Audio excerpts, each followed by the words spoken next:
పసివాడై మెరిసాడే.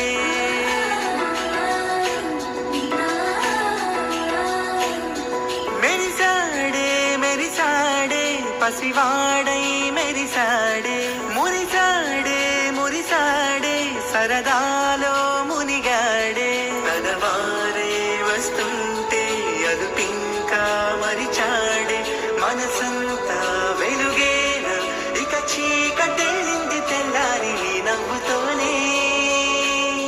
10 మంది ఉండగా ప్రతిరోజు పండగే.